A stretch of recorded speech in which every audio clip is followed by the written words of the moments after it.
Halo anak-anak Miss, bertemu lagi dengan Miss Devi. Kali ini kita akan belajar mengenai interaksi makhluk hidup dengan lingkungannya. Yuk kita simak bareng-bareng. Yang pertama anak-anak, kita harus tahu terlebih dahulu apa itu lingkungan. Nah, kira-kira lingkungan itu apa ya? Lingkungan secara umum dapat diartikan sebagai segala sesuatu di luar individu. Segala sesuatu di luar individu merupakan sistem yang kompleks, sehingga dapat mempengaruhi satu sama lain.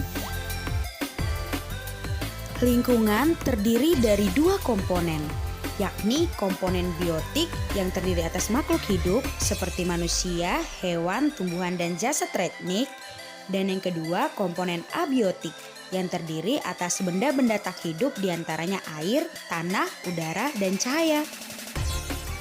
Nah, kita akan belajar mengenai interaksi yang pertama, yakni rantai makanan. Rantai makanan adalah peristiwa makan dan dimakan antara makhluk hidup dengan urutan tertentu. Dalam rantai makanan ada makhluk hidup yang berperan sebagai konsumen dan ada yang sebagai produsen. Konsumen yaitu makhluk hidup yang tidak dapat membuat makanan sendiri. Konsumen tergantung pada makhluk hidup lainnya. Contoh konsumen adalah manusia dan hewan. Sedangkan produsen adalah makhluk hidup yang dapat membuat makanannya sendiri. Contohnya tumbuhan hijau. Nah, yang kedua yakni jaring-jaring makanan. Jaring-jaring makanan merupakan sekumpulan rantai makanan yang saling berhubungan satu sama lain sedemikian rupa sehingga membentuk seperti jaring-jaring. Jaring-jaring makanan terjadi karena setiap makhluk hidup tidak hanya memakan satu jenis makhluk hidup lainnya. Berikut adalah contoh jaring-jaring. Selanjutnya yang ketiga adalah piramida makanan. Piramida makanan adalah suatu piramida yang menggambarkan perbandingan komposisi jumlah biomasa dan energi dari produsen sampai konsumen puncak dalam suatu ekosistem. Komposisi biomasa terbesar terdapat pada produsen yang menempati dasar piramida. Demikian pula jumlah energi terbesar terdapat pada dasar piramida. Komposisi biomasa dan energi ini semakin ke atas semakin kecil karena selama proses perpindahan energi terjadi penyusutan jumlah energi pada setiap tingkat trofik. Berikut adalah contoh dari piramida makanan. Nah anak-anak, kita sudah belajar rantai makanan, jaring-jaring makanan, dan piramida makanan. Selain itu masih ada beberapa pola interaksi lainnya. Kita akan belajar mengenai persaingan atau kompetisi, pemangsaan atau predasi, serta simbiosis atau kerjasama. Nah, tetap disimak ya anak-anak. Yuk kita bahas. Yang keempat, persaingan atau kompetisi. Persaingan atau kompetisi terjadi di antara beberapa organisme yang membutuhkan bahan makanan yang sama. Kebutuhan untuk memperoleh sumber makanan sebanyak-banyaknya menyebabkan terjadinya persaingan. Kompetisi merupakan satu pola interaksi yang menyebabkan kerugian bagi salah satu pihak yang kalah bersaing. Contoh kompetisi adalah persaingan antar produsen untuk memperoleh air, sinar matahari, dan unsur hara. Konsumer primer, konsumen yang mengonsumsi produsen secara langsung, juga mengalami persaingan, yaitu dalam mendapatkan tumbuhan, mendapatkan wilayah, atau mendapatkan pasangan. Yang kelima adalah predasi. Selain melakukan persaingan, beberapa organisme mendapatkan makanan dengan memangsa organisme lain. Contohnya adalah singa yang memakan zebra atau rusa. Pola interaksi semacam ini disebut predasi. Organisme yang memakan organisme lain disebut predator atau pemangsa, contohnya singa, sedangkan organisme yang dimakan disebut prey atau mangsa, contohnya adalah zebra.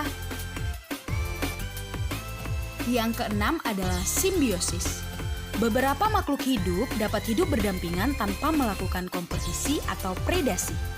Pola interaksi seperti ini disebut simbiosis. Dan organisme yang melakukannya disebut simbion.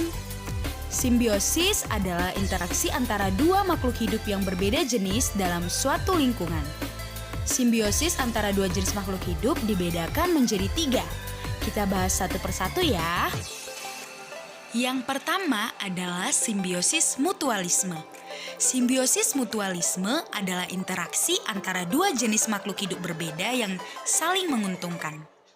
Contohnya adalah kupu-kupu dan serangga yang hinggap pada tumbuhan berbunga.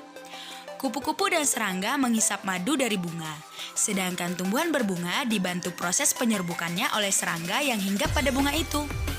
Selain itu, burung jalak yang hinggap di punggung kerbau. Burung jalak mendapatkan makanan berupa kutu yang ada di tubuh kerbau, sehingga tubuh kerbau bebas dari kutu. Selanjutnya yang kedua adalah simbiosis komensalisme. Simbiosis komensalisme adalah interaksi antara dua jenis makhluk hidup berbeda, di mana satu individu mendapatkan keuntungan, sedangkan satu individu lainnya tidak diuntungkan maupun dirugikan. Beberapa contohnya adalah tumbuhan anggrek dengan pohon yang ditumpanginya. Anggrek diuntungkan karena dapat menempel pada batang pohon yang cukup tinggi, sehingga memperoleh sinar matahari untuk proses fotosintesis. Sedangkan pohon yang ditumpangi tidak mendapatkan keuntungan ataupun kerugian apapun, karena anggrek mampu membuat makanannya sendiri.